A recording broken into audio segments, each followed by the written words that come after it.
Right. It's about 20 seconds, guys. Right? We've got this is brand new to you. We're bringing you the season ticket TV. So the guys have just starting the show now. There's music playing on the station, and so I've got them muted because of the copyright, and what have you. And well, it's all right. So what we're going to do, we're going to bring you the season ticket live, or the guys are doing this. They do it remotely. They're doing it in virtual studios, and it's a madcap show for the next 2 hours. So stick along. Hello. Well, welcome to the season ticket. It's Brimo, Lado, and all the boys. Now I've got to say, before we get started, I played completely the wrong song. Loey turned up halfway through that, started yapping away. So if you're listening in on Facebook, because we're actually broadcasting live across the world on Facebook tonight as well. Welcome along. Listen to these tickets. Brimo, Lado. Lado is the good-looking chap. As you look on your screen, is on the very right-hand side. Which one? I can't see him. Yeah, he's not that. Harsh. We just met as well. So what we've got myself. We've got Lance. Give us a wave, Lance. Dan. How we doing? Ash, Lado. We've got Loey at the bottom. Loey, good evening. How you doing? Good evening, Brimo. I'm fine, thank you. And Kirk, Captain Kirk's in. Everybody. Hey. Evening. Season ticket debut. No. How did it feel to be part of the cool gang? And mate, do you know what? I was never part of the cool gang at school. So for once in my life, I'm with the cool gang. That's why I work on my own in the cabin, because nobody loves me. Do you know what I mean? Got no mates. Even the missus kicks you out of the house. She does. You're right there. To be honest, Kurt, none of us were part of the cool gang, so you're in the right team. Brilliant. Let's have it. 2 hours of fun, eh? Absolutely. So you're welcome to season ticket. That was supposed to be NWA would express yourself, but what you actually heard was Arctic Monkeys When the Sun Goes Down. I have no idea why that happened, but it did. So there you go. Right, boys. Good evening. How you doing? Firstly, not bad, mate. Yeah, How you doing? Yeah, we're good. Thanks, mate. We all good? Yeah, very good. So we're just going to ignore the fact that this is beaming out on Facebook, because frankly, I would say, with the exception of possibly Dan and Lance, the rest of us are probably faces for radio. Yeah, is that fair? I think that's fair. Yeah, I'd say that. I'd agree with that, Lance. That's more than fair, in fairness. So we're just going to crack on. So what we do every week, bring you sports and music, and it's turned into a bit of a food show as well. And we do have I'll get out of the way now, Lado, before you get upset. All right, then. A food theme for the week. Okay, it's a great question, this, lads. You'll love this. So the question is, you can only save 3 out of the following food shops. Okay, Domino's, Greg's, Subway, McDonald's, Nando's, Weatherspoons, Pizza Hut, Wagamama, or KFC. It's a toughie, isn't it? Mm. It's a toughie. No. It's not a toughie. Give it a ball. You wouldn't say one of them, would you? They don't do. No, I wouldn't. Yeah, there you go.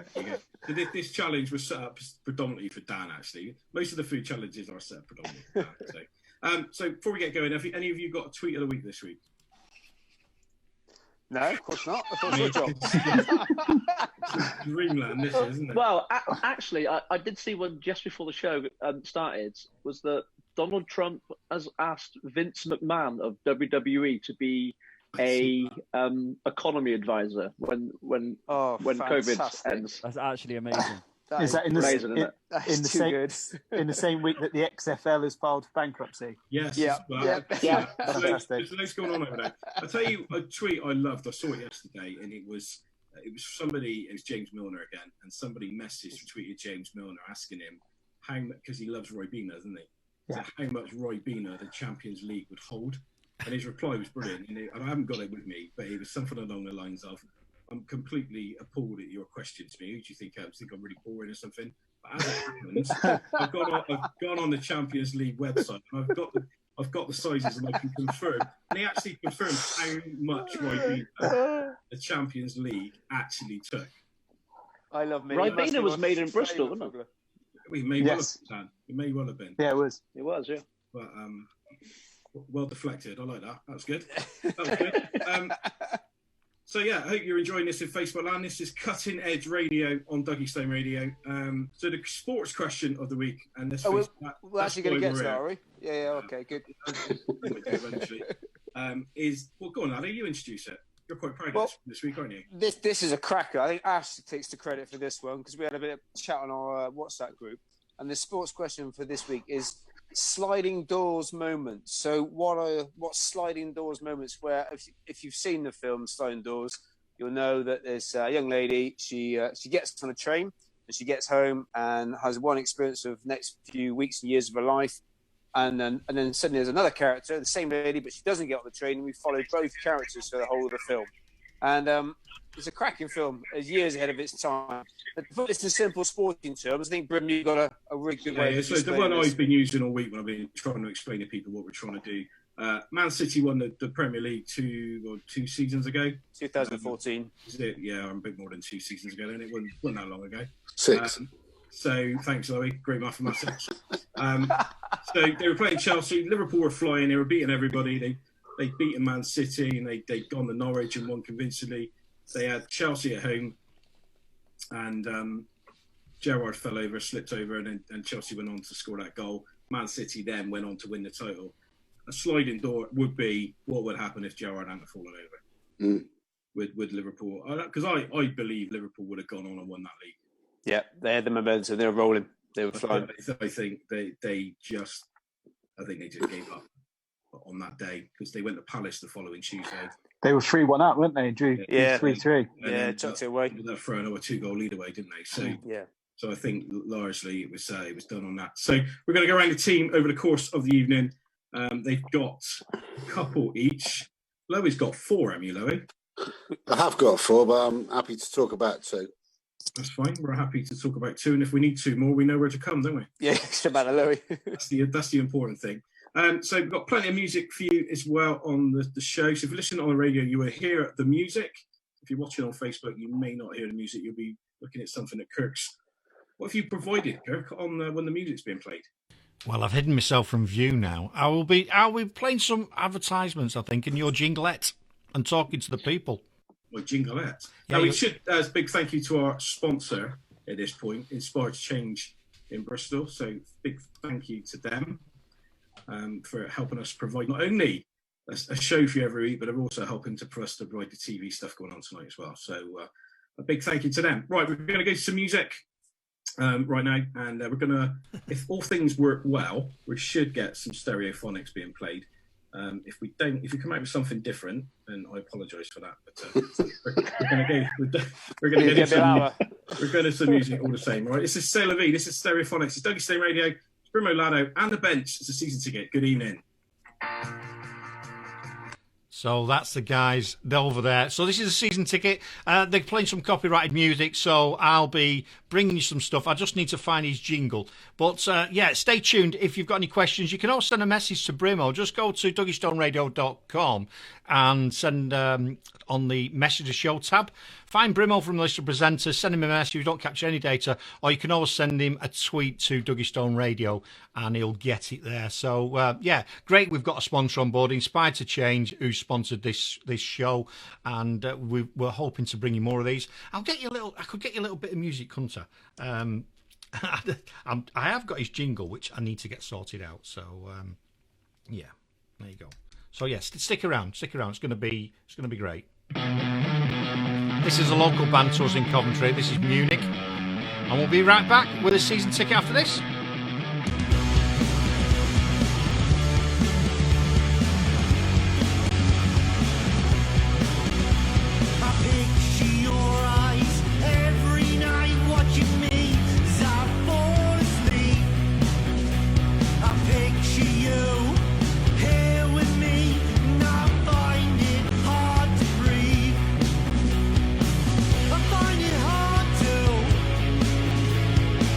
I find it hard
We'll be joining the boys back shortly. On the season ticket, the first ever TV production for Duggystone Radio. And that's Munich from Coventry. Check them out. And here comes Hurst. He's got some people are on the pitch. They think it's all over. It is now. You are listening to the greatest sports show on the planet. The Season Ticket on Duggystone Radio. In association with Inspired to Change Bristol. Helping to get your life back on track. Cool. Yeah, we'll have them back shortly. So, there we go. We better stop that, haven't we? Right. So we'll get the guys back on, and then once they've finished the music's on the station, you'll be getting back on. So the back on. There we go.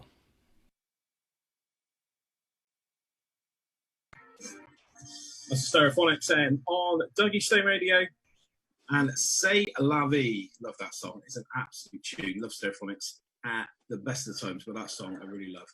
Right, so let's get going, boys. So we're going to start. This has got all the makings of going absolutely horrendously wrong.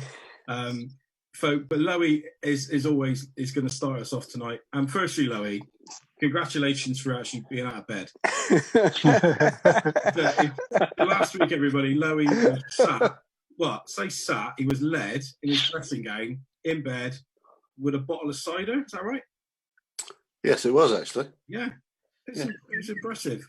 It was impressive. Now, the big question on everyone's lips, well, certainly the 6 or 7 of us that are involved here, is did you win the eBay auction that you finished at 8 o'clock tonight?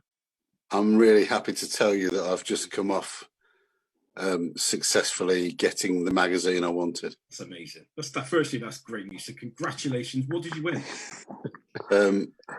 I've actually purchased the magazine on the 74 World Cup. Amazing. Good effort. That's the kind of people we congregate with on a Wednesday night. Loey, Holland don't win, mate. Yeah, I know. Don't tell him that. The one result that changed in my life. He's forgotten all that. Right, sliding doors, Loey. Sliding doors. This is going to be amazing, I think. Football or cricket? Oh, where do you want to go first? You know, cricket season officially didn't start this week, but it should have done. So let's go cricket. Okay. So I only found out about this last week. Bob Willis. Yeah. 8 for 43 against the Australians at Headingley. Yeah. Won the test match. Wasn't supposed to be playing in the game. No way. True story. Who was supposed to be playing? Mike Hendrick of Derbyshire. See, and nobody knows who Mike Hendrick is anymore, do they? Mike Hendrick was a very good seam bowler who played a few, well, I don't know how many tests for England. He played test cricket for England, but he just bowled slightly short of a length and didn't get as many batsmen out as he should have done. No. I mean, Bob Willis, everybody talks about both of them and the contribution both of them made that day, but actually Bob Willis arguably was the man of that match, really, wasn't he? He was incredible. That one spell of bowling was just on another level. Yes, it was. I mean, both of them's innings set it up, but Willis coming down the hill. So if I can embellish the story a little bit. Yeah, you carry on. You carry on. The Teston County Cricket Board used to send out letters to say who was selected. And there was actually a letter sent to Derbyshire to inform Mr. Hendrick of his selection. But that letter got lost because although Bob was out of form and slightly under the weather, was absolutely desperate to play. So basically, Bob was the main guy, though, wasn't he? At that, he was the guy you would expect to play in that match, wouldn't he? Even though, yeah, I mean he got 300 plus Test wickets, didn't he? Yeah. So anyway, that's my cricket one. Yeah. Okay. Well, I'm just looking at Mike Hendrick now, and he did play a little bit for England, but not actually that much, did he? 20 Test for him. Yeah. So you could argue that had he played that day, A, England may not have won that Test match, and B, would Bob Willis have gone on to be a Sky Sports commentator? Don't know. Wonderful question. No, Willis's spell in the second innings was stunning, but he got nothing in the first, did he? So, any chance Hendrick might have been better in that first innings? Stephen, I can't remember anything about the first innings. Willis, he didn't get any wickets. He had a good economy rate, but he didn't get any wickets. Both He of them just got done, more, he didn't just done me like a kipper. No, it's got the internet, Larry. So what happened was we decided we would get prepared for this tonight. So we didn't end up looking stupid. And Lewis fell at the first hurdle. But I can tell you, Mike Hendrick never played another test for England after the 81 series against Australia. His last test was on the 1st of September 1981. Okay. So that's what happened. Bob Willis obviously went on to have a very good career for England. Yeah. And he was an excellent commentator, although he was a superb commentator. Actually, is this Lowe's sliding door moment? Yeah, but Louis don't seem to know anything about it. I'm just trying to help the fella out a little bit. Thanks, Dan. Bob Willis was always better in the second innings, by the way. Right, Louis, let's move on to football. Yeah, let's move on to that one. Yeah, let's.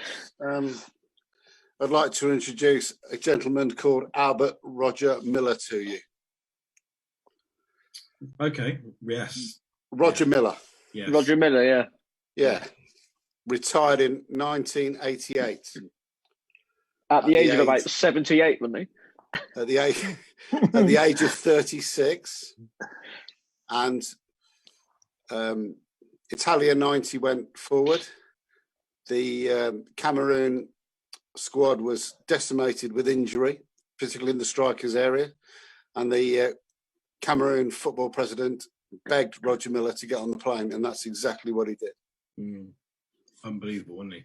And Roger Miller was responsible, not entirely, but certainly contributed to Cameroon being the first African nation to go beyond the round of 16.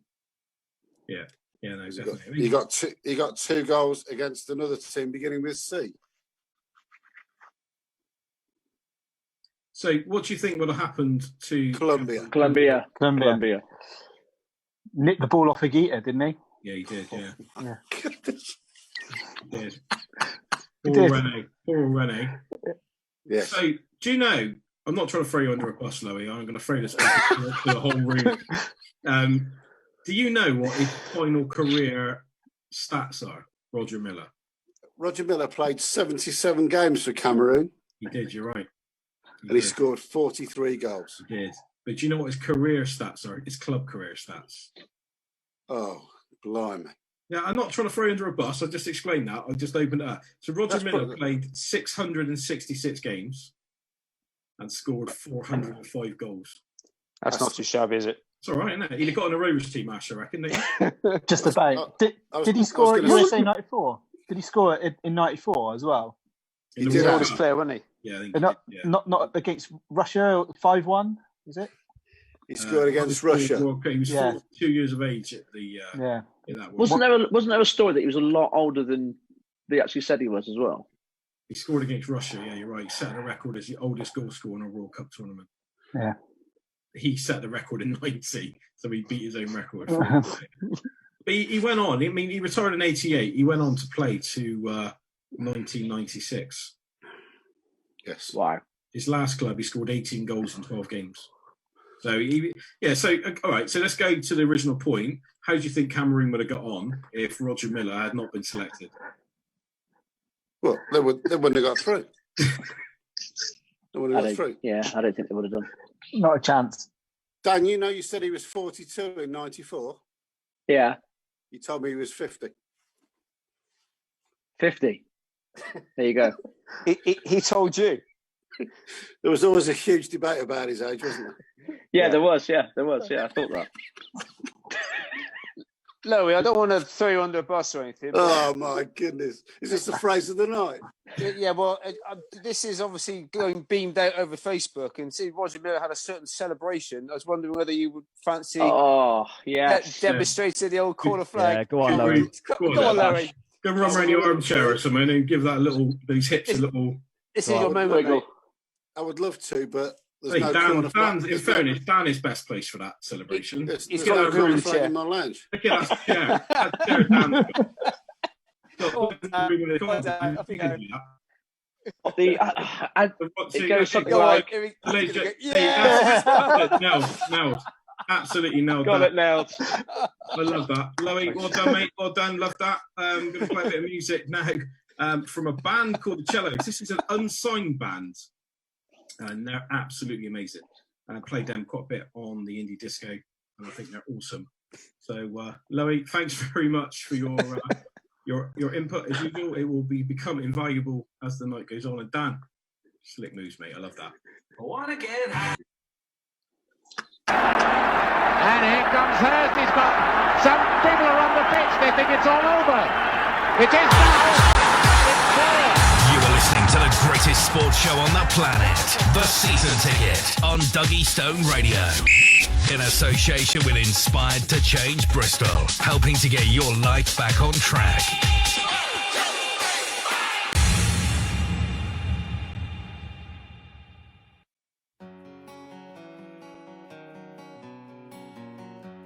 So whilst they're doing their stuff on the station, we'll play a little track.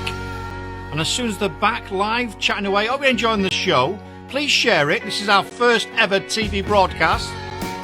And it's been sponsored by Inspire to Change, which is wonderful. Anyway, we'll be right back after this.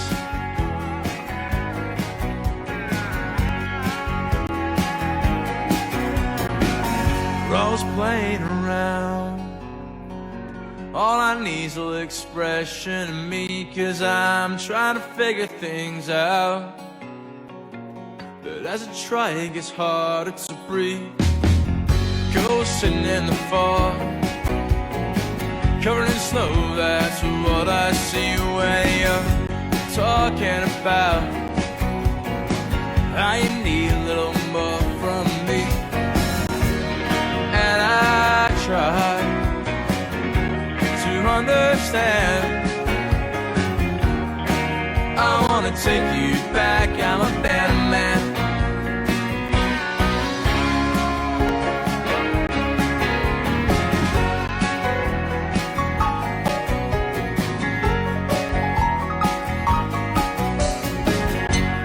Back in your bag, back take your gas and you're on the road now. You're sing to yourself, I'm stuck here waiting on the phone. I found your ring in the dirt. Say what you want, 'cause I can't leave till I figured out what went wrong. And the season ticket bench. We've got all the guys in situ. So Ash is up next with his sporting sliding doors. So Ash, how you doing? You okay? Yeah, not too. Bring your mic. So I'll turn you up. That probably help. How you doing, Ash? You okay? Yeah, good. Thanks, mate. Yeah, can you hear me now? I've got about 7 more buttons to press at this point. So I'm not too stressed, really. But you all right, Kirk? Are you okay over there?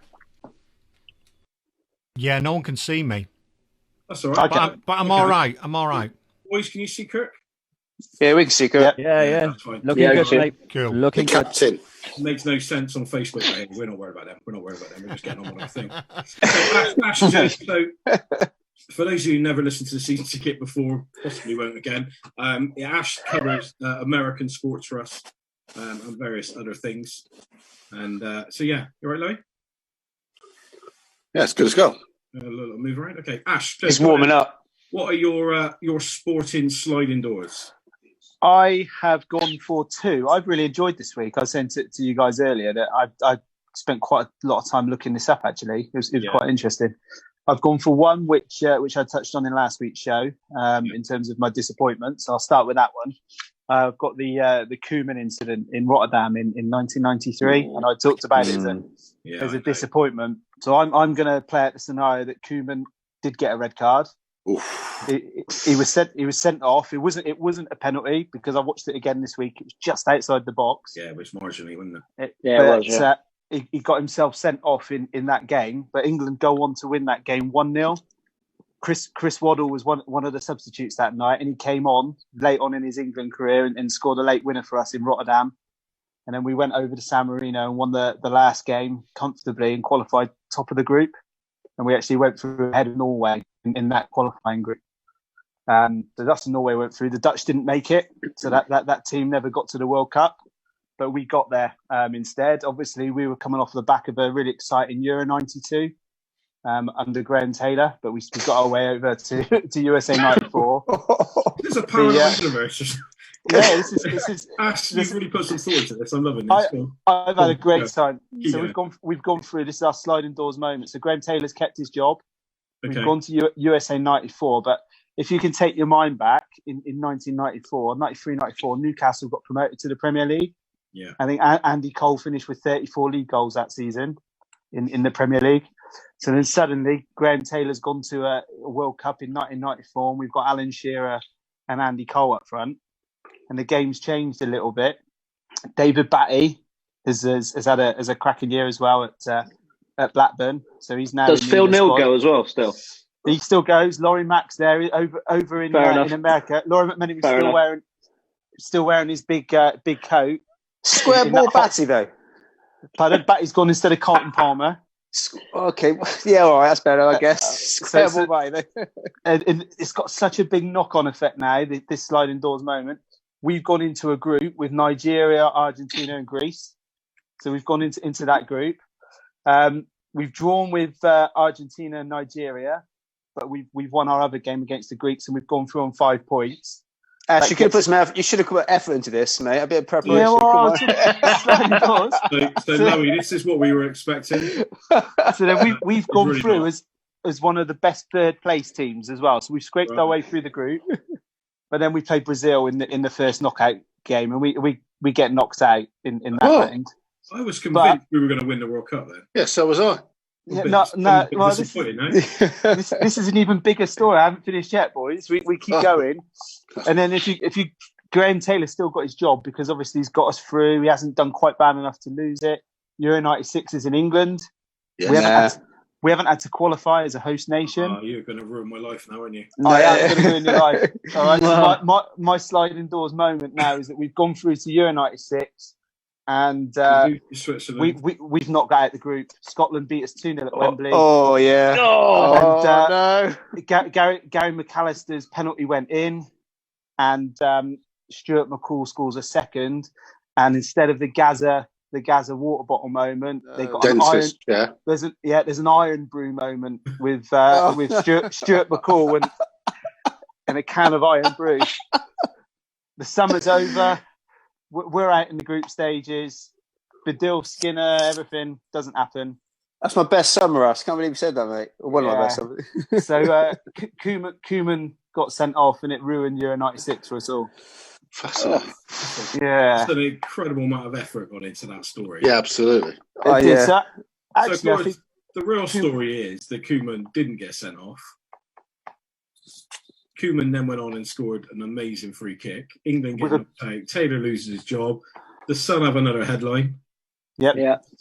Or whatever it was. Turn it. No. And we covered it a little bit last week, but that was one of the most amazing bits of TV I think I've ever phenomenal seen on at that level. A manager of a national team allowing a TV company to come in and watches every move and do all that kind of thing. And how that documentary is amazing. Up to that linesman after that incident and just says, "I was just saying to my bench, I think that decision just probably cost me my job." That was class, though. That was class. Yeah, it was. It's so quotable, that documentary as well. It's amazing. Yeah. Do we not like that, wouldn't it? Yeah. That's incredible, Ash. So England sort of do all right in the World Cup in '94. Let's face it, if we'd have gone to the World Cup with Graham Taylor as manager, we would have had an atrocious team and we would have had an abysmal summer. Yeah. There's no two ways about it. You cannot but think that decision actually probably benefited England in the long run. Yeah, I think it probably did. Yeah, it probably did. So have you gone into the same level of detail with the second? I have, yeah. Is that? I'm impressed. Boys, are you all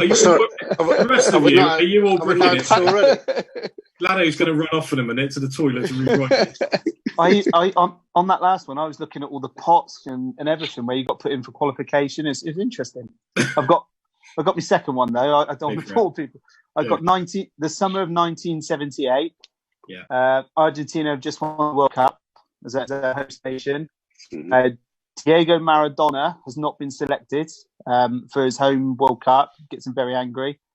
Harry Haslam, manager of Sheffield United, is gone over on a scouting mission. Yeah. And I don't know if many people know this, but there was a fee agreed actually with Maradona's club at the time, Argentinos Juniors, to sign for Sheffield United in the summer of 1978.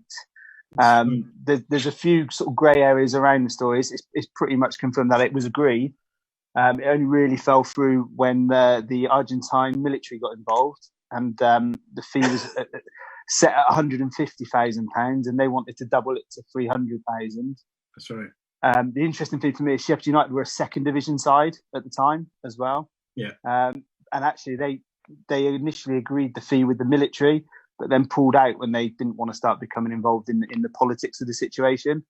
Yeah, there was a coup, wasn't there, in Argentina around that time? So it was a really difficult. And I don't know if you know, and you might get to this, Ash, and if I trumped you, I'm really sorry. He ended up signing a player called Alex Sabella. Yeah. Who apparently was no Maradona. No, but he was an Argentine international. And I think they paid about 130,000 for him instead. Madness, though, isn't it? At that point, there was a lot of money then, wasn't it?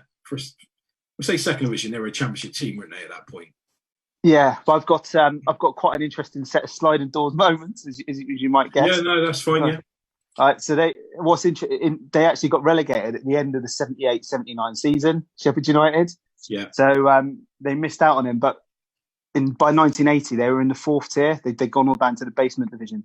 But in my alternate reality, Diego Maradona signed for them in the summer of 78. They finish that season and get themselves promoted up to the first division. They have a couple of seasons of sort of consolidation. I've got to look at my notes here because it's quite detailed. In 1980-81, they qualified for the UEFA Cup instead of Southampton. So Southampton finished sixth. They didn't in this reality. So they went into the 81-82 UEFA Cup. They ended up selling him, as they did it anyway in the normal timeline, for $5 million to Barcelona in 1982. This is where things get interesting. So Maradona's now gone off on his tangent. In that summer, the following players were transferred. So they managed to reinvest the money in the 1982 summer and signed Jim Beglin, Paul McGrath, Peter Shilton, Gary Mabbott, and Trevor Francis. All of those players signed for Sheffield United. And they went on to dominate English football for the next sort of 5 years as well. Amazing. Who was managing them at that point? It was Harry Haslam to start with. But did he go on to become a footballing management god? Yes, he did, yeah. Okay. He went on. But the knock-on hasn't quite finished yet. The night, you'll like the ending to this one. Ash, you've got a lot of spare time behind, haven't you? I did this listening to Brimo's show this morning, actually, the 90s at 9. Was it that boring? No, it was brilliant. But the knock-on was that in the 86 World Cup, Maradona scored the handball. Yeah. And as he's running off, he feels so guilty because he had such a wonderful time in Yorkshire that he's put his hands out and said, "No, do you know what? I handled that." England go on to the final. They knock the Argentines out, but they lost to West Germany in the final, which was a little bit frustrating. But they go one better in 1990, and they use the defeat and their experience of the defeat and actually go on and win the World Cup. In 1990 in the alternate reality. That's incredible, Ash. How long has it taken you to knot all that together? It took me that whole hour of your show this morning. Hands up, lads, if any of you have gone to such lengths. Yeah. Reasonably, but we'll see. Okay. We'll get to yours in just a moment. But Ash, that's brilliant.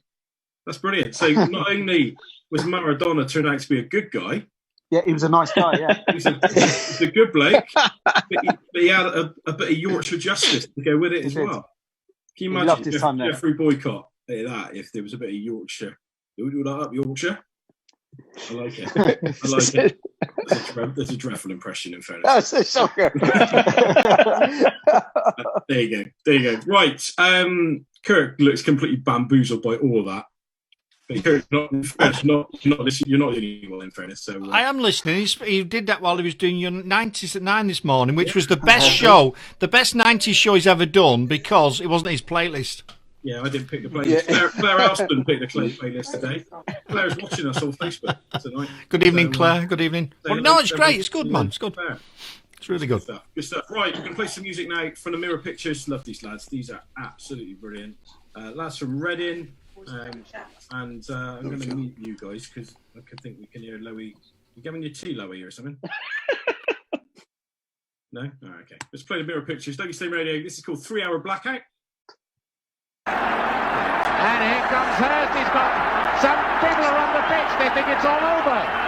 It is now. It's clear.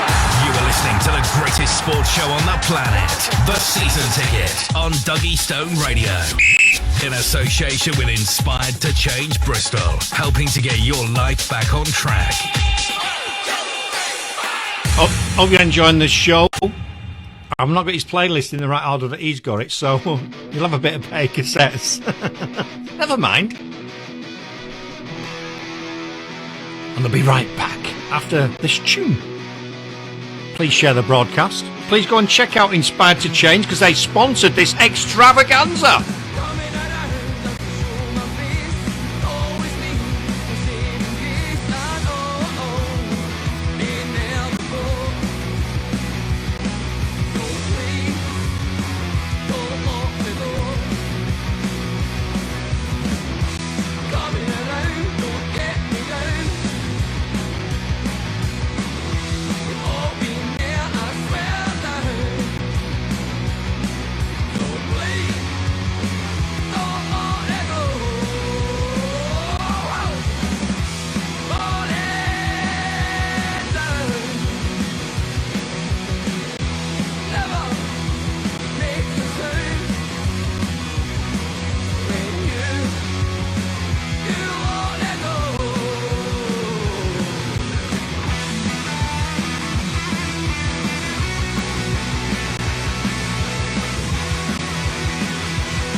And their brand new tune, that's called 3 Hour Blackout.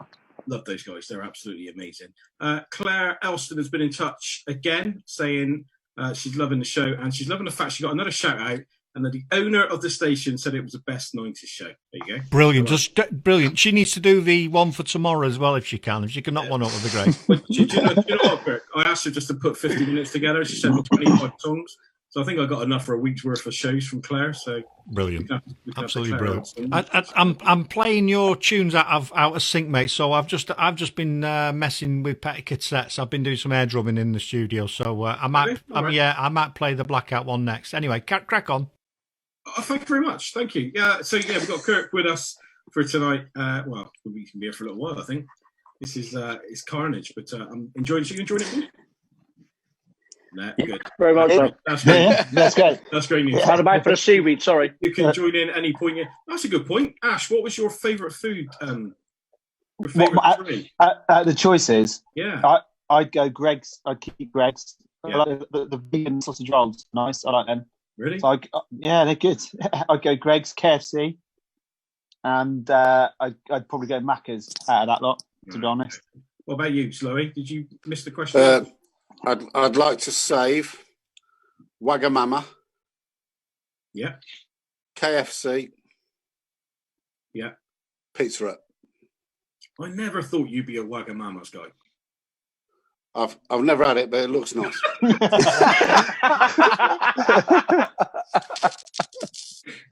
Brilliant. Right. Like it, Lowy. So we've had a message sent in again.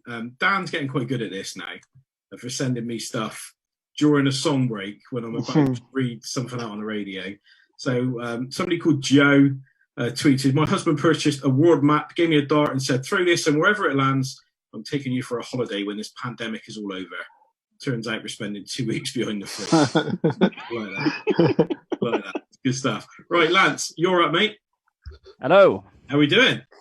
I'm not bad, mate. How you doing? I'm all right. I'm good, thank you. I'm really good. So, again, Congratulations on another amazing night, Friday night on the Rock Show. Thank you very much. It was a pleasure. It was brilliant. I was properly getting into all that. That Black Sabbath, going out with 3 songs back to back from Black Sabbath, that's a little bit filthy. Yeah.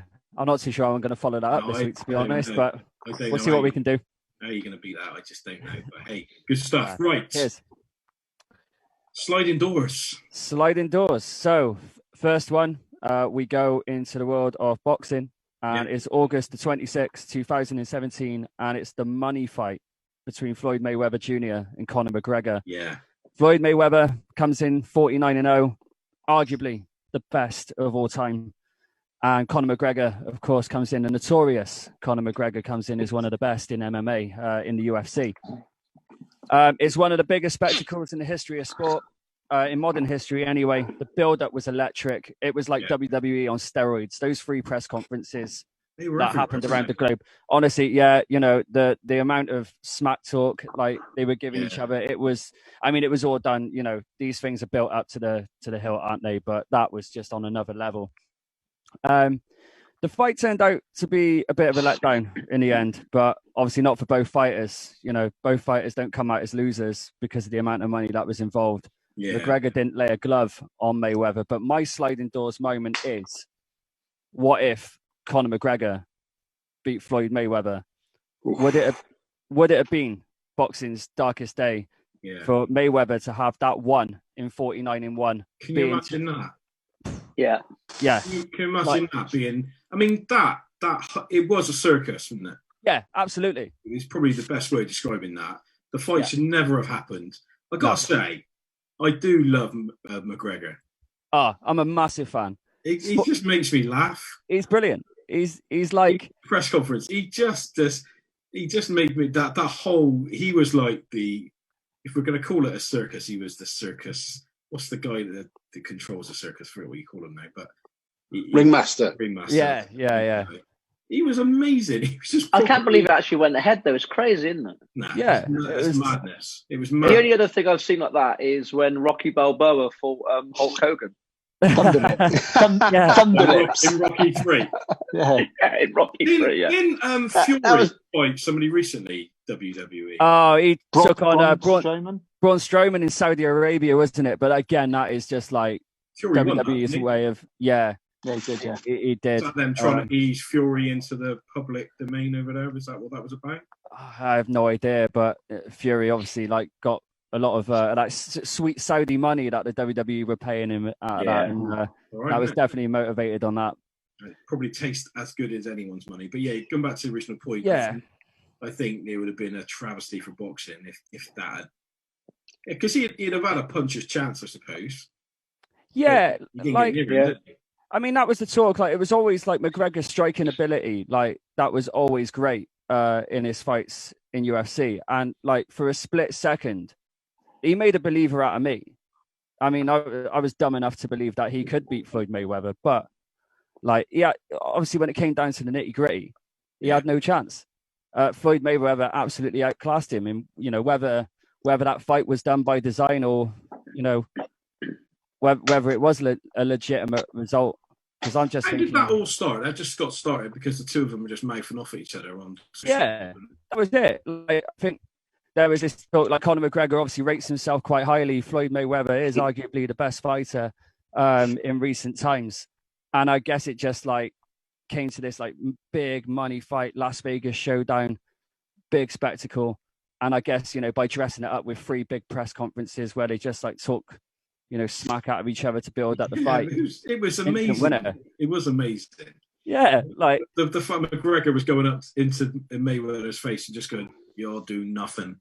You're doing nothing." Yeah. So, he had the suit as well, didn't he? Like he had the suit, the pinstripe suit, which had read like he looks the part. He looks the part. Yeah, like I got a question for you, Lance. Okay. Yeah. On boxing, so Mayweather had an amazing record. Actually, so did I can see his behind. This is no good. I'm trying to describe something. I forget his name now. Who was the Welsh fighter, super middleweight? Calzaghe. So his record wasn't too far off Mayweather's. Who was the pound for pound? Who would you say was a better fighter? Well, Calzaghe probably produced better performances. As someone who has an affinity to the Welsh, I'll definitely pick Calzaghe like over Mayweather any day. Like, a mate of mine had the pleasure of going to one of his final fights at the Millennium Stadium, and that is like one of my big regrets, like not joining him for that, because I bet the atmosphere in Cardiff that night would have been electric. Yeah, a big fan of Calzaghe. I thought he was unbelievable. Yeah, he was good. And Carl Froch this week has been calling him out 10 years after he was. I mean, it's a nonsense. I know there's nothing going on in the world, but what are you doing? He's just obviously a bit bored in isolation, isn't he? And he's just coming up with like ways to put himself in the news. It's unbelievable. Like, get on Zoom. Come on a season ticket, Carl Froch. That's what you need to do. You don't be messing around. We'll call you out. We'll call you out now. Carl Froch needs to come on air. He could handle the stick. We'll give him what for. Yeah, we'll be all right. We're over that. Yeah, we'll put Lado in a ring with him. Lado can run quite fast. I'll run away. Good stuff, Lance. What's your second one, mate? My second one goes in the world of football. Okay, cool. It is months after he lifted the Champions League trophy after Liverpool's epic win over AC Milan in Istanbul. Steve Gerrard shocked the world of football by handing in a transfer request with them. Yes. After a year or so of a battle with the club in terms of contracts, negotiations, Gerrard got frustrated, finishes off the season, wins the Champions League, and Chelsea were on the prowl. Yeah, he was virtually done, wasn't it, with Chelsea? Yeah, I remember seeing it come through, like Sky Sports News, just shocking. Like, it's just one of those, Ryan Giggs would always be at Manchester United, like, John Terry would always be at Chelsea, and you'd always see Steve Gerrard, like, he was Liverpool born and bred, been there since 8 years old. Yeah. And for him to like come this close to joining Chelsea was quite a shock. My sliding doors moment with that is what if he had left? Would he have gone down as even more of a legend in the Premier League by getting the titles with Chelsea in the years that would have followed? That never happened with Liverpool. Yeah. And on a national scale, with the club partnership with Frank Lampard, playing with Lampard week in, week out, would that have helped with England and the golden generation in terms of like the World Cup in 2006? Because there was always that talk, Gerrard and Lampard, they can't play together. If they'd played week in, week out at Chelsea, what would that have meant for the national side? Yeah. I'll tell you what, that is a brilliant point. It's a great point. It really is, because I think he should have gone.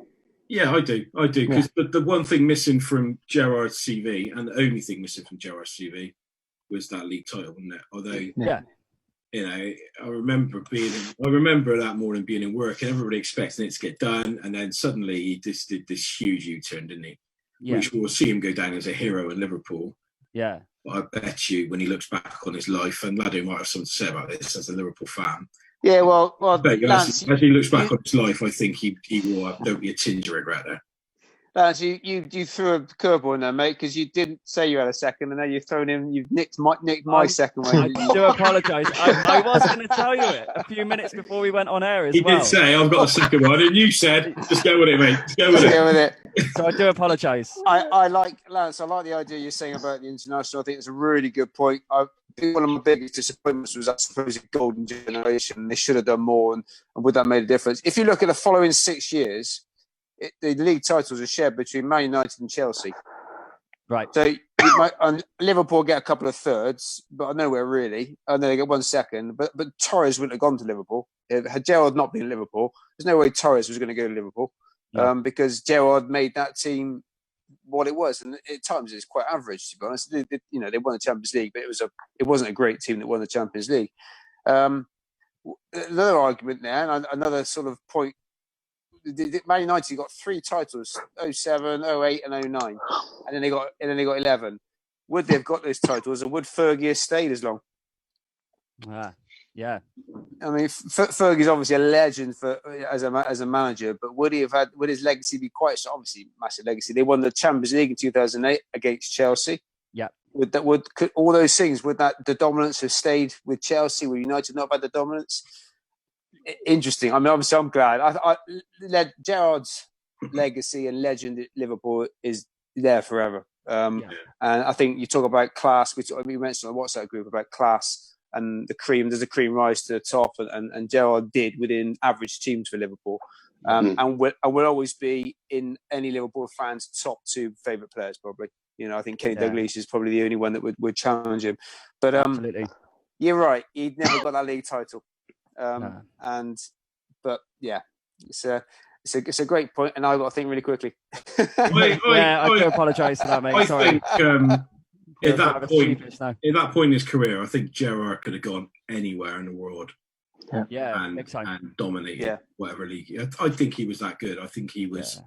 He's one of the very few English players that has come along and are genuinely exciting. I think Gazza's another one. Gazza. Yeah, he dragged that Liverpool team to another European final in about 2007.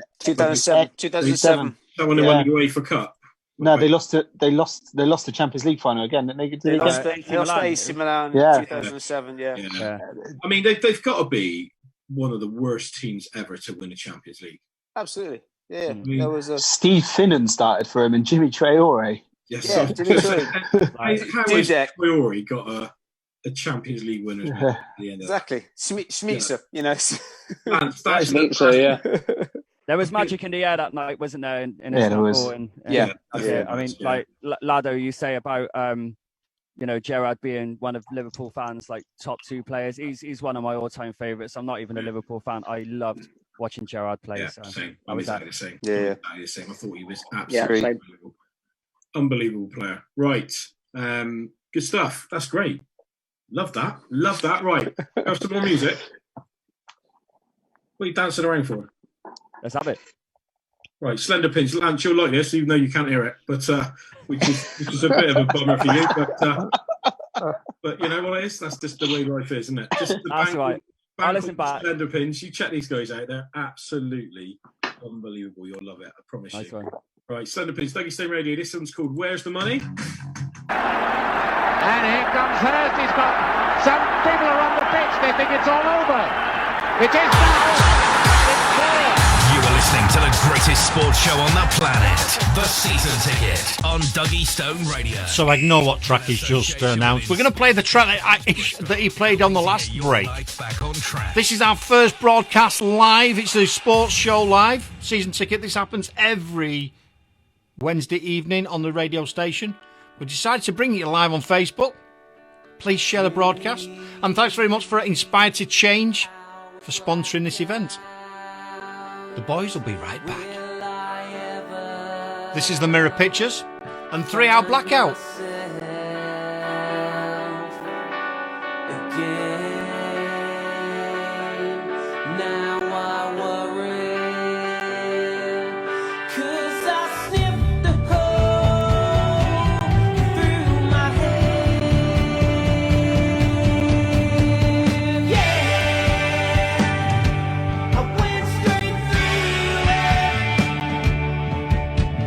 Yeah!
think that Kirk's still playing something in the background. So a few people in TV land. Oh, this is really confusing. This is really confusing. So yeah, so we're simultaneously broadcasting on Duggystone Radio, and we're also broadcasting on Facebook. I did look on the Facebook feed, and we've had about 20 comments, but I think most of them are Kirk. So, yeah. So, Brim, can you just reassure the audience that Loey's all right? Because we're looking at his ceiling. So Loey has gone for a new kind of lampshade, I think. What's going on in the corner. I'm not entirely sure what's going on with Loey, but because they're looking at the ceiling. Yeah, that's Loey's you can hear it. That's a Mrs. Loey. All right, Loey, you're right. The Lowe's, are you all good over there? All right, girls. Yeah, we're all good. We're good. Loey's back. That's good news. Right, who we got next? Dan. Dan is in the house. Dan is in the chair. Dan is our resident food expert, just because he likes to tart up his food with things that no one's heard of. So this week, Dan, you said that you've been out shopping, and what was it you were struggling to get hold of? What was I trying to get hold of? I was trying some seeds. Oh, that's right. Yeah, flax seeds. No, it was beans. Something beans or something. Edamame beans. That's right. Edamame beans. Yeah, that's why Dan's single. I presume you still. What is the situation there anyway? You have to go there. let's just say that. Let's just say that lockdown's not helping. No. Good stuff. Right. So we've established that is still status quo, nil point. Right. Go on then. What's your... So moving on. I'm just giving you the opportunity just to move it along. Well, go on. What free response would you save? So for those who are watching, I've got a bit of a prop for you. Oh, what's that? Look at that. That is Ayrton Senna's crash helmet. You know what? At first, I thought it was a giant cheeseburger. It could look like that, but it's not. I was getting a little bit excited about that at first. Now I'm a little bit less interested now. But that is Ayrton Senna's crash helmet. So it was is a that Formula really 1 Senna's crash helmet. helmet? Well, not his actual one, no, but yeah, it is actually, pretty good. So anyway, Dan has gone really well so far. So let's bore everyone with Formula 1 again. Yeah, so everybody switch off now.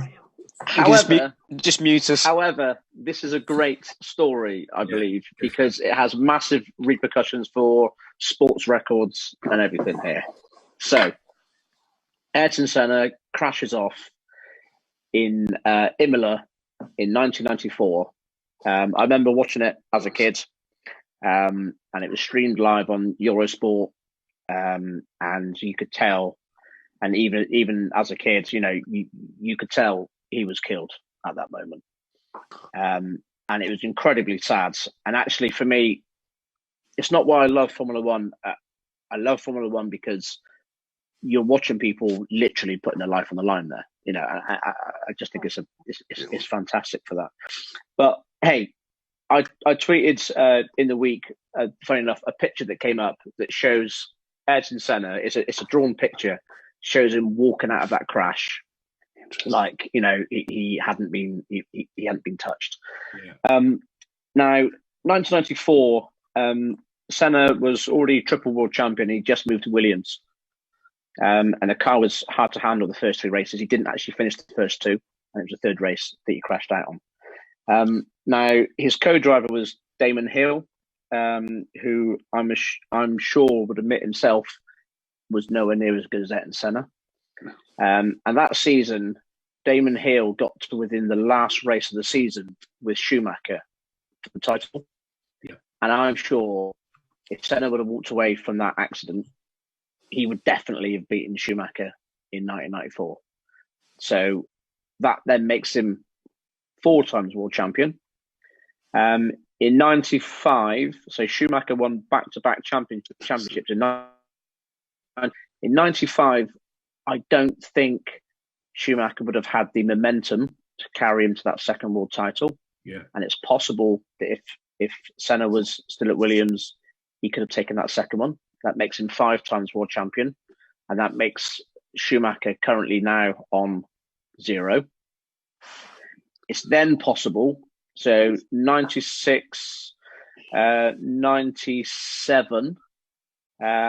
You've got Damon Hill and Jacques Villeneuve at Williams winning world championships. If Senna was there, those two guys would never have won world championships. So again, that then makes him possibly 7 times world champion, which is what Schumacher is on as the record holder. Beyond that, I think, so Schumacher, after winning 2 titles in real life, moves to Ferrari. Now, it was no secret that Ferrari and Senna were fans of each other. Yeah. So I think after those Williams days, so he's got 7 world championships now, I think Senna then goes to Ferrari in 98. You've got Hakkinen winning the championships in 98 and 99. Possibly that still might have happened. But then you've got this great run at Ferrari that Schumacher went on, where he won 5 championships with Ferrari during the early 2000s. There's a bit of a question around, okay, so would the same team around Ferrari have got together? But I think Senna's the sort of person who could have done that. So you're looking at possibly another 5. So what? He's 12 times world champion. So for you, Senna is the greatest racing driver. Because you're putting him on a massive pedestal there, aren't you? Yeah, I am, yeah. So I don't think he would have got to 12, but realistically, I think 9 could have been in shout. Yeah. But yeah, over 1 lap, undoubtedly, he was, the fastest driver out there. There was the odd questionable decision within races, but other than that, I mean, given the right circumstances, I think what's interesting is, so in 94, his career was cut short, okay? And people still talk about him as being one of the greatest. And so every year when I go to a Formula One race at Silverstone, Ayrton Senna still has his own stand and it's packed selling memorabilia. And he died in 1994. Yeah, I mean, he's a massive icon. Yeah, massively. But it's part of the reason he's a massive icon is because he died so young and died doing what he did.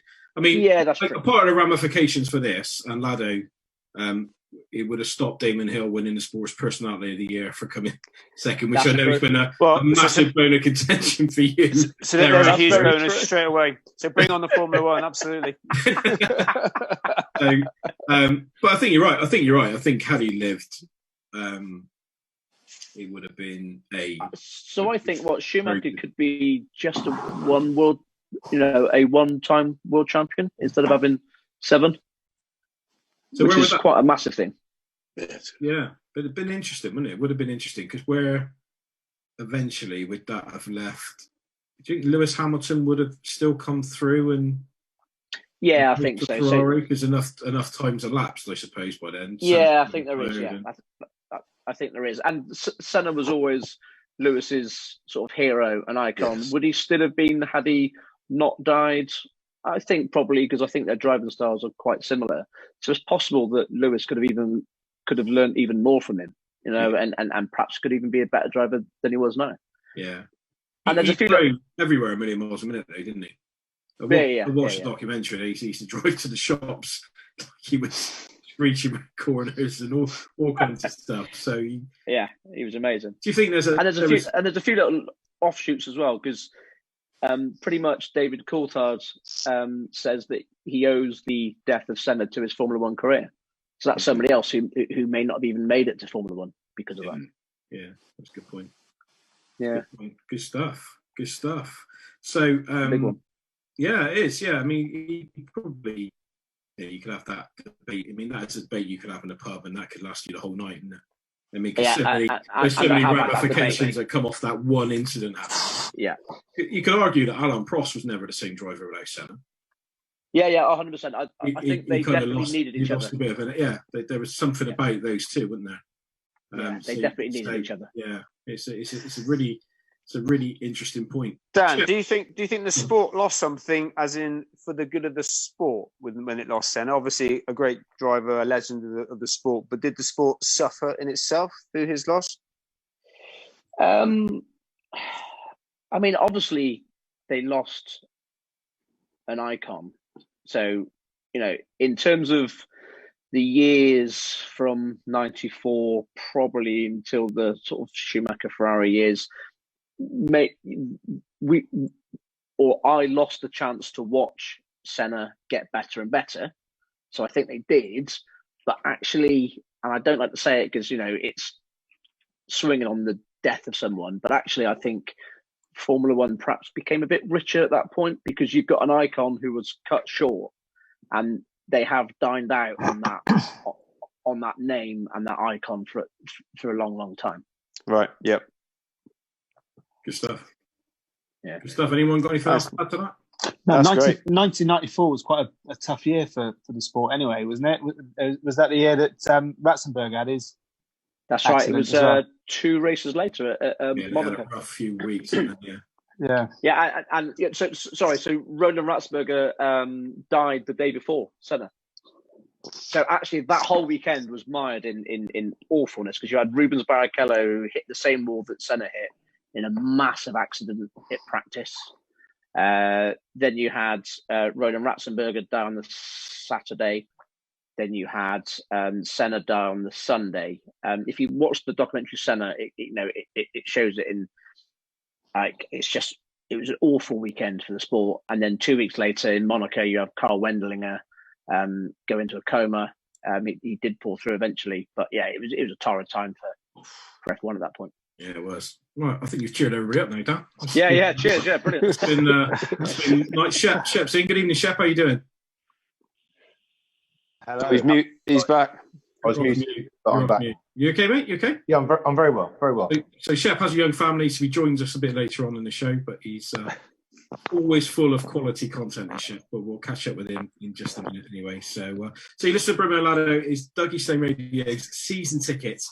And what we're doing tonight is simultaneously broadcasting on duggystoneradio.com, and we're also broadcasting live on Facebook. So if you've been sat watching us on Facebook, you need to get something else to do with your life, firstly. And secondly, a much more heartfelt thank you for checking out 7 or 8 guys that frankly have got a face for radio. So there you go. Right, listen to a bit of Munich now. Duggystone Radio's record of the month. Love this. This is cool. And here comes Hurst. He's got some people are on the pitch. They think it's all over. It is now. It's clear. You are listening to the greatest sports show on the planet, The Season Ticket on Duggystone Radio, in association with Inspired to Change Bristol, helping to get your life back on track. So I hope you're enjoying the first ever broadcast on Duggystone Radio. Duggystone, the Season Ticket Live, sponsored by Inspired to Change. We're out of kilter with Mark's playlist, but that doesn't matter because this is a banger. This is probably the next track he plays. It's called Moving. Boys will be right back with more nonsense.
our record of the month for this month. Great band.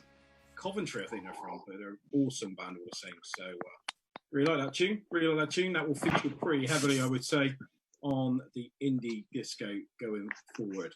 So good evening to Bruno Lado and the boys on Season Tickets, live on Facebook as well as live on Duggystone Radio. It's a bit of a first for Duggystone Radio, and I think we're going all right. I think it's going okay. Kirk seems happy.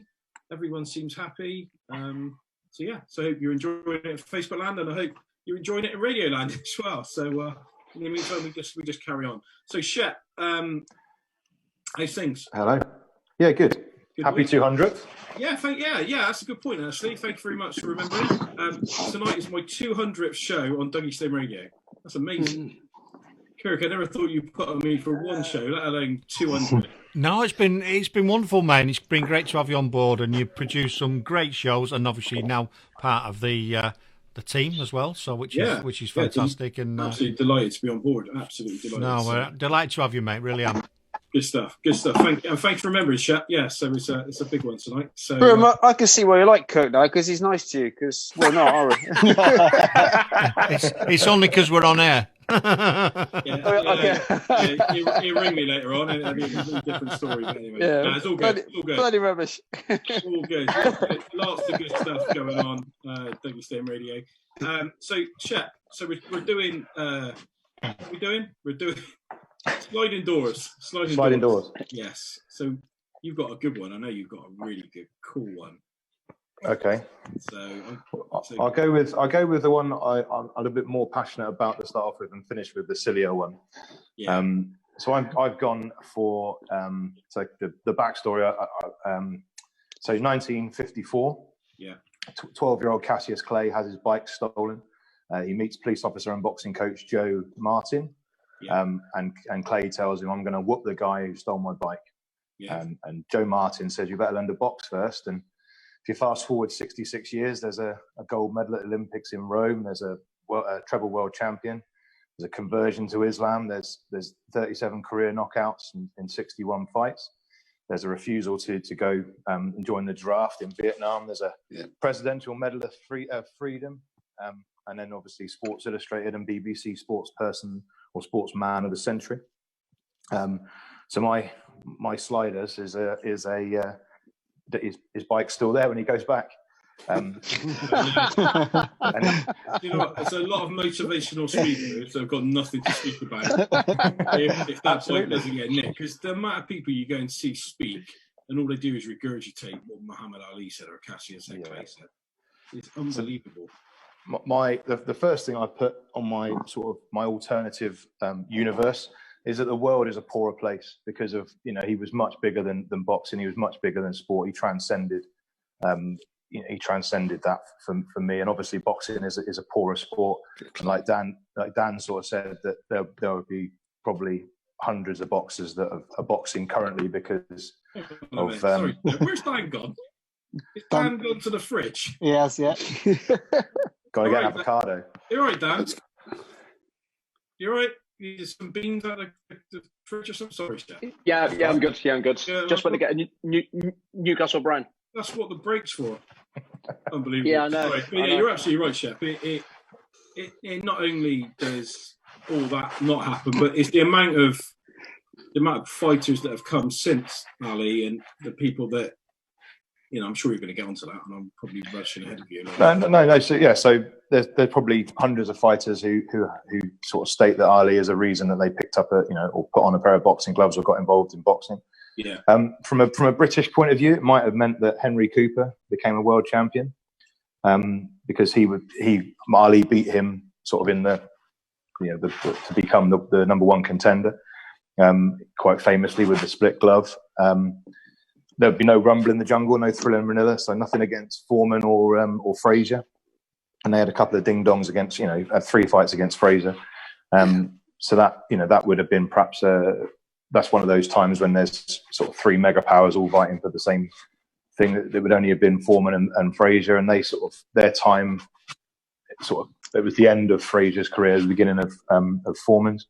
Yeah. So I think that he would have dominated the division because he was an absolute monster of a man that was just bullying people, knocking people off their feet, and it was Ali in the jungle that in the Rumble in the Jungle where he sort of tricked him, if you will, rope-a-dope and what have you, and the legend that goes with that. He became the world championship by fighting Sonny Liston. Sonny Liston had connections or alleged connections with the mob, and he died quite a sad sort of death, just disappeared and then was found dead. So he may have lived longer because he wouldn't have been beaten and therefore would have perhaps been doing more. And maybe from going out on a proper tangent, I wonder if the world again would be further behind with our understanding of Islam. Yeah, maybe.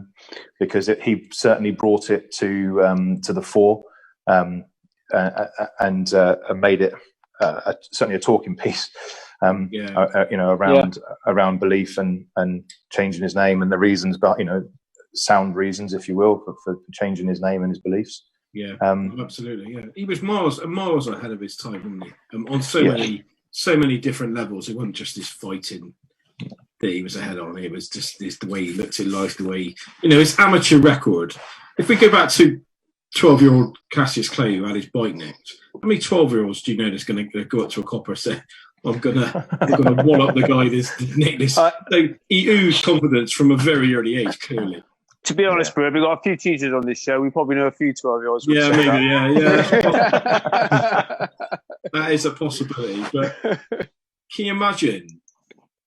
Probably the guy that stole that bike never realised whose bike he did. But that was the start of a journey that was incredible. I mean, his amateur record was unbelievable. He had over 100 wins. Firstly, that's an incredible amount of fights. Before you get to the big leagues.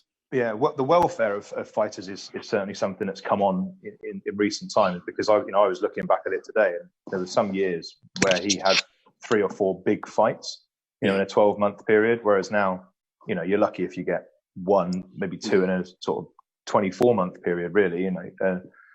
It all seems to take time to, and I know there's different belts and what have you up for grabs and so on, but it all seems to take an inordinate amount of time to get 2 fighters together. Shep, can I ask you a question? Dan talked about Ayrton Senna and obviously the loss of Ayrton Senna to the sport of Formula One and the implications. Had Ali not been involved in boxing, would boxing be the sport it is now? I don't think so. I don't think it would have the pre-fight circuses that you see these days. No. He brought that from he met a wrestler. I think his name was Gorgeous George or something like that, who was all about the hype, and that's where he sort of took that from. But I think I've talked on previous shows about currently these fighters, they can't do the same sort of things. He was funny with it, and he was charismatic. Whereas now it just comes across as a bit arrogant and sometimes rude.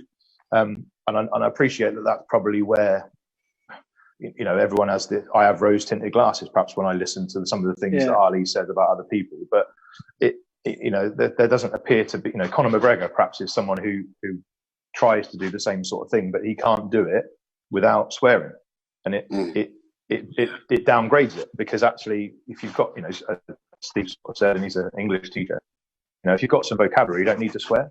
And Ali, a poor, or not necessarily an underprivileged growing up, but had enough education that he didn't need to swear or to berate anybody particularly, because he had enough vocabulary to just make them sound silly by making fun of them. And he got a bit close with Fraser, didn't he? At one point. He did. The gorilla in Manila. But can I ask a question as well in terms of just jumping on? I remember reading an article, because obviously he had Parkinson's as well, didn't he? And I read an article saying that he raised they reckon he had an estimate $100 million for charity. So that's another knock-on effect, isn't it? With of course it is. Yeah, with his sort of high-profile position with raising the money. I don't know for definite, but I think that there was something I read a little while ago that his autograph clearly isn't worthless, but he used to, again, to sort of accentuate my point on Islam, he would sign pamphlets about the Quran and different bits and just distribute them. So there's hundreds of thousands of Ali autographs out there on these little bits of paper that that aren't on boxing gloves or aren't on a pair of white shorts or aren't on these programs, that So ultimately, it's out there far more than it perhaps not more than it should be, because clearly he was doing something he was passionate about. But it sort of falls into that. He transcended. He wasn't just a boxer. He stood. He was a humanitarian as well as and stood up for what he believed in. So Shep, I've got something that I was thinking. So it's quite interesting that yours follows mine actually, and Ladder's questions to us both kind of opens up the point is that so with mine, so my sliding doors is the presence of Ayrton Senna continuing, and so you end up with him being winning all those titles, but in reality he wasn't there, but there's always someone. So with Ayrton Senna not there, Schumacher becomes 7 times world champion and the one with all the records. So I know a bit about boxing, but I don't know much. But had Cassius Clay or Muhammad Ali not been there, would somebody still have taken that place? Yeah, there will have undoubtedly somebody that took the place. Would they have reached the same, that sort of list I reeled off in that, would they have reached the same heights? I'm not convinced. Nobody knows. It's never happened, does it? There was no Muhammad Ali or Cassius Clay before him. He kind of transcended so much, not just from he's a character. I'm not sure there's been anybody like him really since. There's been some good fighters. There's been some world champions and people that have been very good at putting people on their backsides, but there's not been anybody with the same level of respect and character, I don't think. No. Ali had. And I think Fury has attempted to be that sort of jovial character, but he just hasn't got the class. No. There's too much out of there's too much with Fury on the side of the side show.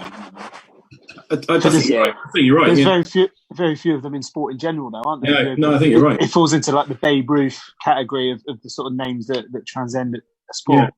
Yeah, exactly that. So I don't see anybody. I don't see anybody on the horizon who's going to do that for boxing. No. I think he was certainly unique. Yeah, that's probably definitely brilliant show, Shep. Brilliant stuff. Okay, what's your second one? My second one, 2007 World Cup. So England are smashed 36-0 by South Africa in the pool games, and following alleged players' revolt, they process or sort of drag themselves through the quarterfinals against Australia, the semi-final against France, into the final against South Africa. Nobody gives them a chance. At half-time, South Africa are 9-3 up. It's not a classic, it's fair to say. Less than 3 minutes into the second half, some sublime skill by Johnny Wilkinson puts Mark Cueto in about 6 inches of space, and he goes over in the corner. The TMO judges that his foot is in touch, and I watched it again over and over again today, and I still can't see it. I think that there's probably an element of rose-tinted glasses again. But if his left foot is slightly smaller, this would have turned the game on its head. So my sliding doors moment is if he didn't have a growth spurt in his left foot particularly, he would have scored that try. Johnny Wilkinson was playing at 10, would have easily converted it from wide out. We're 9-10 up then in a game where we've sort of struggled to keep a foothold in it. There were 7 players, I think, on the field at that time that had played in the 2003 World Cup final. Yeah. So I think the old guard would have come together, would have shored up it a little bit, and we would have been back to back, or the first ever, and the first ever back to back champions, World Cup champions. The sort of the knock-ons, if you will. Excuse the rugby pun. Something that we've talked about again, and I know Lado is a coach and obviously as a teacher as well. But the players, perhaps giving players responsibility, would have happened a little bit earlier. So we're talking sort of 13 years ago when this happened, and we've only just come into a stage when it's sort of cool to let the players decide on what they want to do. Maybe that has happened. It would have happened already. Johnny Wilkinson probably wouldn't have gone to Toulon because his star would have been so bright, and therefore probably would have burnt out, because that's the type of character we know about Johnny Wilkinson in that period of time. Yeah. I think the biggest one again, though, is where South African rugby would be. You know, we've and I've spoken before in the past recently about the black captain in Khaleesi. You know, where would that rugby be? Would it still be, you know, where it is, or would it have been sort of very much the dated rugby that we were used to? You know, they bludgeoned us in that sort of 36-0 drubbing, but you know, they didn't come anywhere near sort of scoring a try in that final. Certainly not as close as we did, or as Mark Cueto did. So I blame, you know, Mark Cueto's left foot. Fair enough. I mean, it's 15-6, wouldn't it? So it wouldn't have. Yeah, no, it was. It wouldn't have won us the game from a final score. You're absolutely right. There would have been a complete difference in the way England played the rest of that game out if they'd scored at that point. But firstly, what were England doing even being in that final that year? They were shocking. They were shocking. Awful. Unbelievable. What's that though with Jimmy Chorley winning the Champions League medal? I sat in that pool game against South Africa. I sat there with my mate, and we had our England shirts on, and our other two mates who had their South African shirts on. And it was the most miserable sporting event ever, to sit there while South Africa absolutely mullered us. And so two mates, I mean, you know Sean, some of you will know Sean, and he wasn't shy in letting me know about it either. No, it was about that was a proud day for them, wasn't it? So they went on. Yeah, you're absolutely right. Again, Shep, that it would have changed a few things, wouldn't it? It would have changed a few things.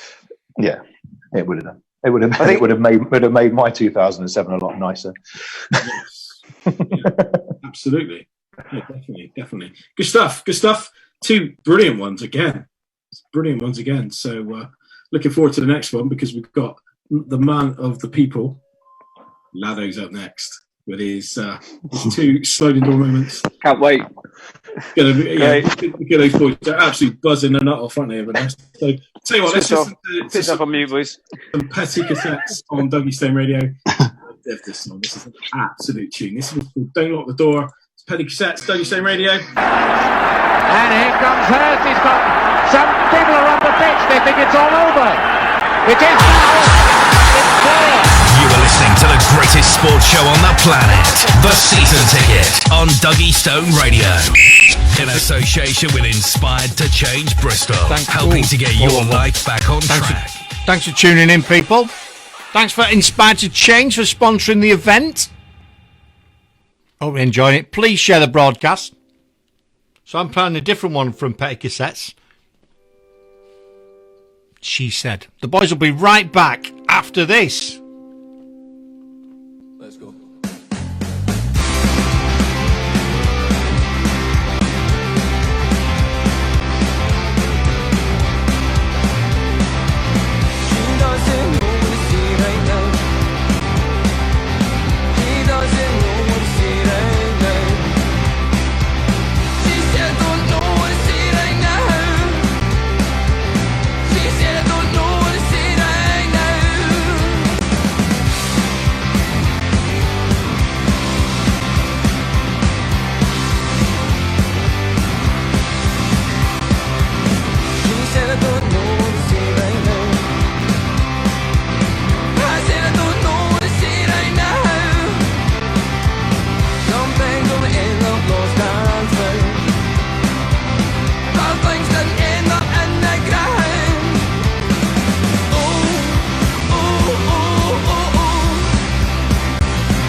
Right.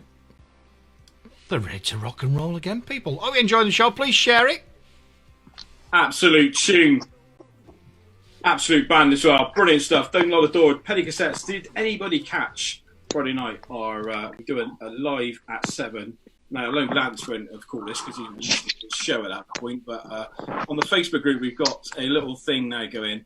Artists at 7. When we get an artist or a band to come on, and they just take over the group in much the same way as we've done tonight. And we had David from Petty Cassettes come on last week, and he was unbelievable. He was absolutely brilliant. So if you get the opportunity, go and look back through the Facebook group, Duggystone Radio group. You'll find that performance. And it was absolutely brilliant. Great stuff. Great stuff. Right.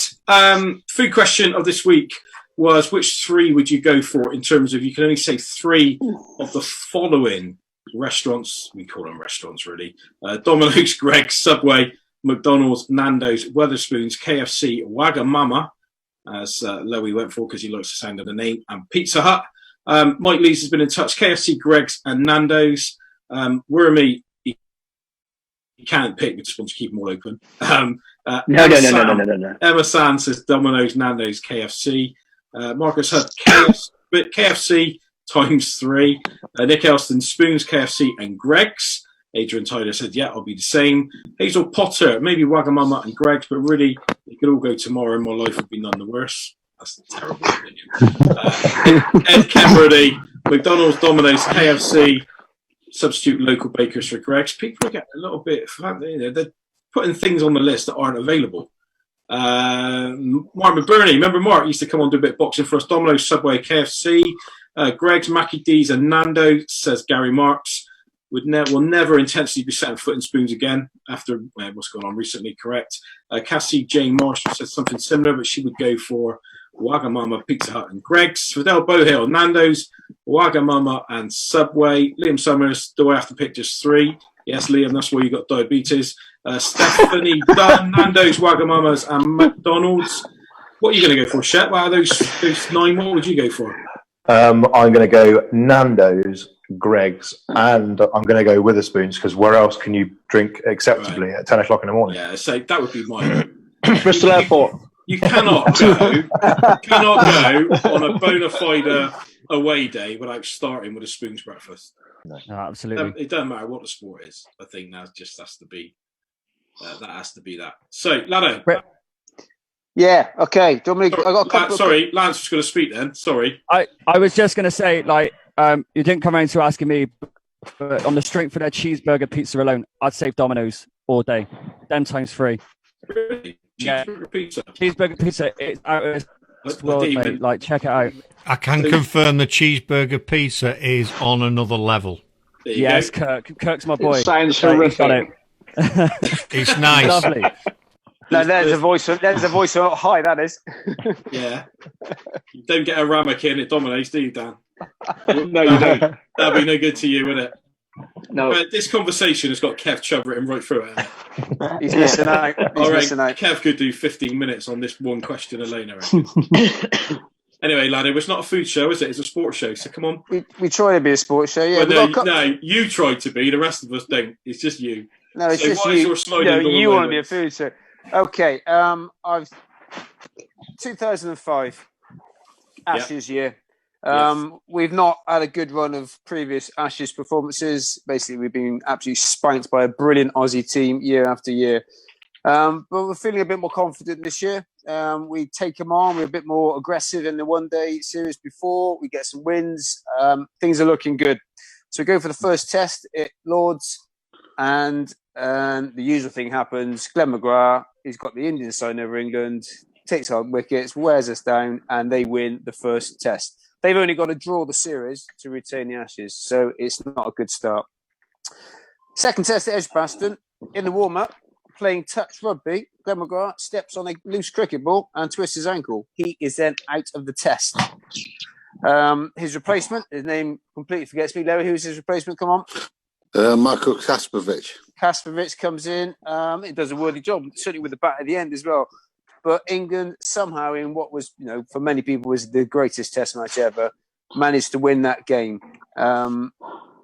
go to Old Trafford. Glenn Maguire's back. We draw the game. We probably should have snatched it, but Glenn Maguire's back, so we don't win when he's playing. Then we go to Trent Bridge. Glenn Maguire, different injury. I think it's elbow or shoulder injury. We win again, the Trent Bridge game, and then all we got to do at the Oval is to get a draw, which we managed to do. I think the weather helps us out, doesn't it? And we tame the Ashes for the first time since the 80s. So my sliding door moment is if Glenn Maguire had not stepped on that ball, they almost certainly, bear in mind the Edgbaston test was so close, they almost certainly would have won that test match because Glenn Maguire had a knack of getting wickets. They would have gone on to win the series, to therefore take the Ashes. So we wouldn't have had that glorious 2005 moment. But the question is, what would have happened later on, I guess, in 2007? And that was a shambolic 5-0 stuffing. Would we have been better? Were we resting our laurels post-2005? Would 2007 be better? Who knows? But I'm certainly glad that he did step on that ball because that was an unbelievable series. And I went to that first Test match at Lords. But, really? and talking about Maguire, I just a little thing. I don't know if any of you have been. You've got the nursery pitch just next to it. Yeah. And in the warm up, when I was there on the second day, McGrath and Warne were bowling at a single stump, one of the stumps that bounced back and come back up. And they were just taking the mickey out of each other. Warney was pitching it about 5 foot outside and knocking it over. And McGrath was getting further and further back, and they were just pinging it every time. And there must have been about 3,000 people just watching them hit single stump. Those two were just amazing, weren't they? They were just amazing. And I just didn't think we could beat Australia with those two playing. They were just a different class. The England team were literally just stood warming up, just staring at them. They were beat. They were beat just watching them. It was unbelievable. Yes, I was working in India for 3 months during that test, and the Indians just gave us no chance whatsoever, and it was amazing to be able to win.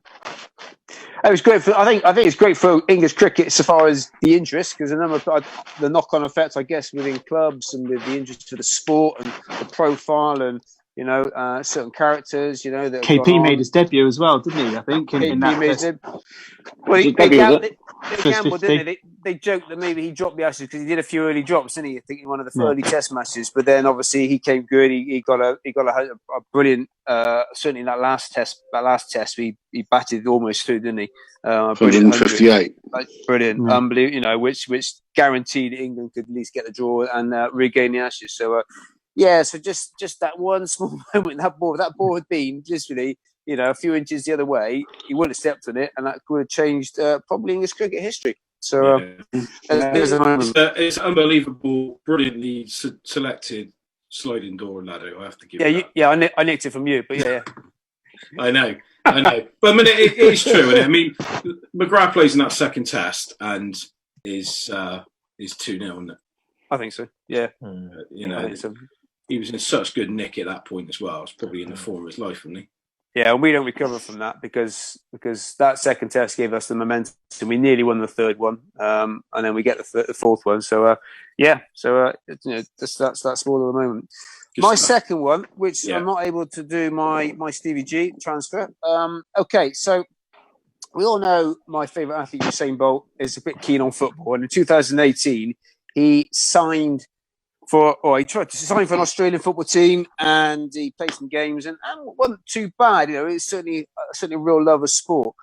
What we're not aware is, as a child, when he went to one of his earlier schools, he was playing cricket, and his speed was noticed on the cricket pitch. The coach advised him to go to track and field, and he's never really looked back. Winning in the end 8 Olympic gold medals, because one of them was taken away because of one of his teammates was treated to drugs, but just become the absolute legend of the sport, with his world titles, Olympic golds. So my sliding doors moment would be this: he's playing cricket. He's not noticed for his speed, because cricket coaches are probably noticing for their batting or their bowling or their fielding. He doesn't go to athletics. Usain Bolt therefore doesn't go into athletics. Yeah. Right. What do we have? 2008, Richard Thompson wins the gold medal at the Beijing Olympics. These are, in sprinting terms, I've heard of Richard Thompson. You would have known him, but probably not many people outside of the world of athletics would have heard of Richard Thompson. In 2012, Johan Blake wins both the 100 and the 200. Justin Gatlin gets a silver medal 8 years after he won his gold in Athens. 2016, Justin Gatlin wins his second Olympic gold medal. So he's got an Olympic silver and Olympic gold medal. So the knock-on effect of that, you know my feelings on Mr. Gatlin, is that... You're not keen, Steve, are you? Not keen. So what happens is the public lose all interest in the sport. They lose faith because his drug cheaters won double Olympic gold medals. They lose all interest in the sport. They remove athletics from the Olympics, and therefore athletics is fighting with squash to become an Olympic sport again. Wow! So one of my favourite tweets of this week was wow. My favourite tweet of the week actually came from Usain Bolt, and I forgot about it earlier. Yeah. And it was a picture of him winning the Olympics. I think it's in Athens. Social distancing, yeah. Social distancing. And he was miles ahead, and then he just put social distancing. I thought it was just amazing. And he was slowing down with 10 meters to go. Yeah, he was something else, wasn't he? He was really something else. He was something. I mean, I've said this before. The sport needed him, and the sport do need superstars because of the struggles it has with the cheats. But absolutely. I wouldn't like to see my sport have not had those years of him there because he just gave so much. As we talked about Senna, we talked about Ali. You know, he's up there for me. So I think it was Beijing, wasn't it? Yeah, it might be right. Yeah. It might be right. Beijing. I'm not sure where it was, but Beijing, it's a great tweet anyway. Good stuff, Lado. Just quickly, your mention of Senna then, have I actually slightly turned you on to F1 this week? I don't think so, Dan. No, Dan, but you can't help but admire what Senna was. He was an absolute legend in the sport, and it's also in respect. That's fair. And Dan just feels the need that he needs to turn somebody on to something, doesn't he? So I think that's where that's going. So Duggystone Radio, Bruno Ladder is the season tickets. Their music coming up from the Cavs. These are a really good band as well. You lads won't be able to hear. But anyway, there you go. And here comes Hurst. He's got some people are on the pitch. They think it's all over. It is now. Listening to the greatest sports show on the planet, The Season Ticket on Duggystone Radio. There you go. In association. Hope you're enjoying it. Going to the last bit now. I've actually got the right track this time. Thanks for Inspired to Change for sponsoring this bonkers show on Duggystone Radio. It's on the station at the same time as it's beaming out live on Facebook. Boys will be right back after this track. Don't forget to go to duggystoneradio.com. We're on 24 hours a day. We're your only coronavirus-free zone.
And that one is called Moving.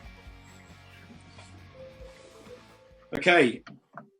So Kev's not with us this week, but we're going to read out his, very quickly, we're going to read out his have you got him there, Laddo? Yeah, I got him here. Yeah. Yes, we haven't got long, so you have to be really quick on it. Yeah, so Kev's a big rugby league fan, as we know, and his question is his sliding doors. What if Jason Robertson is not persuaded to switch codes in October 2000? Shep, would we have won the World Cup without Jason Robinson? On evidence, no. No, I mean, a year later, he is brilliant for the Lions, isn't he? He's absolutely brilliant for the Lions. And then 2 years after that, wins the World Cup. Certainly changed not only his impact on the pitch, but his impact. Johnny Wilkinson says about it in his autobiography. The impact Jason Robinson's professionalism into training. Yeah. Johnny Wilkinson wanted to be like him, so he saw what he was doing. Goes, right, I need to do that. So Jason Robinson raised the standards within the England camp, which was quite forward-thinking camp in many respects. So that's a cracker. Yeah, that's an absolute cracker. So very. Yeah, maybe England doesn't win the 2003 World Cup, and we still haven't won one. Cool. Good stuff. And it also means I wouldn't have a cup to drink out of. I know. That's the most important part, Shep, as well, isn't it? Nothing gets more important than that. Just be a blank cup. Kev, give one or two. Kev's got two. So the other one is Alan Shearer turns down Man United. Okay. Ooh. So in 1996, when he went to Newcastle, but in 92, he was United were after him. He goes to Blackburn instead. A few months later, Fergie then signs Cantona. What if he doesn't? What if he signs Shearer? We could almost do a show on his own with that. It's a massive what if, because if Blackburn surely don't win a Premiership without Alan Shearer. No. Is that too simplistic? No. But what do Man United do with Alan Shearer, or are they worse off because they haven't got Eric Cantona? I don't know. We're going to have to... So, Lado, what is the subject for next week's show? Okay, great. The topic for next week. So we're going to talk about our unexpected encounters with sports people. Or linking to that, you've got two brilliant ones. I know yours.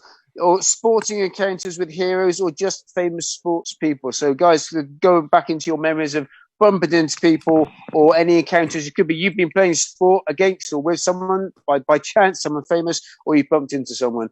I'm not going to give it away right now, but I have an amazing story about Paul Collingwood in a toilet.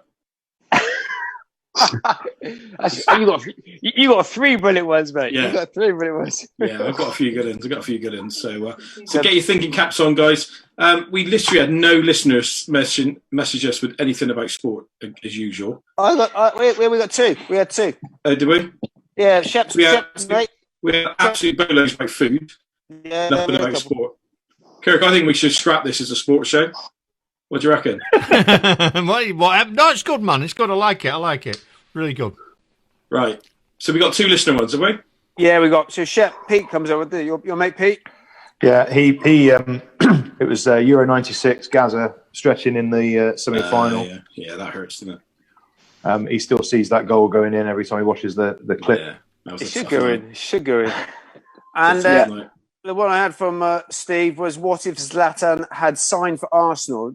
Wenger wanted him to do a trial, so he refused to come over. But what if he had signed for Arsenal? So don't blame him. He's a player and a half, isn't he? Zlatan. Ash is a big fan of Zlatan. Oh, massive fan. Yeah. Does not do trials, does he? No, he doesn't. Right, we're out here, guys. Thank you very much, as usual, guys, for taking part. Brilliant show. Thanks very much. Cheers, lads. Cheers, guys. We're out here. So, Dougie Stone Radio. Thanks for everybody in Facebook land. Thanks for everybody on the radio. Check it out. Same place, same time, next Wednesday night, Dougie Stone Radio.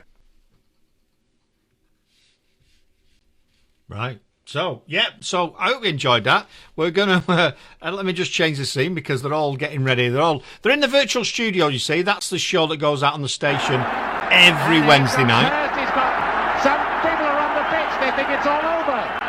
It is now. You are listening to the greatest sports show on the planet, The Season Ticket, on Dougie Stone Radio. In association with Inspired to Change Bristol, helping to get your life back on track. Yeah, thanks for Inspired to Change for sponsoring the show. Absolutely wonderful. Something we thought we'd do for you. So I've been in my studio here in the Midlands. They've all been all over the rest of the country in their virtual studio, bringing you the season ticket. It's like that every week. Go and check it out on the station as well. Anyway, I'm going to cut the broadcast. Come back soon. If you like it, we'll do it again. This is Long Stay.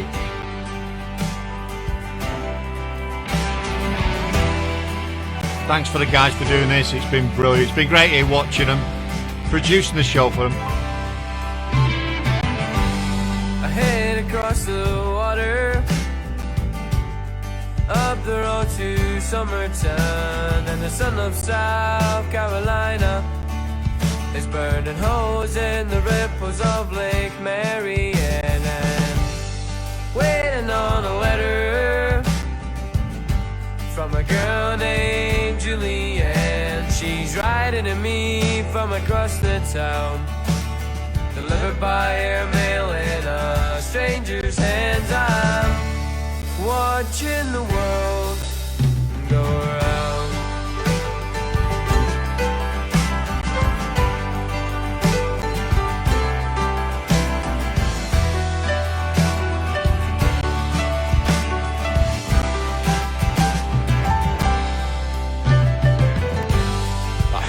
Children laughing or crying, I am never sure, but as young as they will forever love, hope will grow younger still,